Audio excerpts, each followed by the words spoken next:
Quelle est l'essence du métier d'éducateur? Alors éducateur, certes c'est un métier, c'est un beau métier, hein, c'est une profession, ça s'apprend, mais être éducateur c'est bien au-delà du savoir. Hein. Alors Freud, vous savez, disait qu'il y avait 3 métiers impossibles. C'était gouverner, soigner et éduquer. Alors, est-ce que ça veut dire qu'éduquer, c'est impossible? Non, je ne pense pas, mais ça veut dire que ça déborde largement la question du métier, la question de la formation, la question de l'apprentissage. Parce que être éducateur, c'est à la fois travailler à partir de ce qu'on a appris, d'un savoir théorique, hein, un savoir d'ailleurs qui est très étendu, hein, qui est à la marge de tas de savoirs, qui est à la fois la socio, la pédagogie, la psycho, la politique, enfin, plein de choses.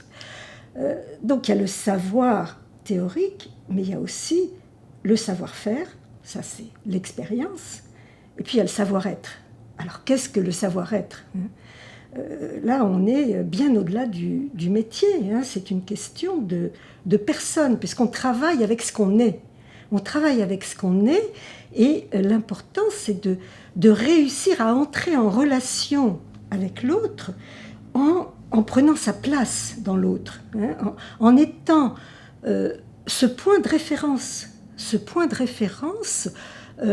qui va permettre à l'autre de savoir où il va, enfin non pas de savoir, mais de trouver un chemin dans une relation de confiance. Hein. C'est-à-dire qu'être éducateur, c'est à la fois être un pilier, c'est à la fois être ouvert à l'autre, à l'écouter, hein. C'est-à-dire ne pas plaquer quelque chose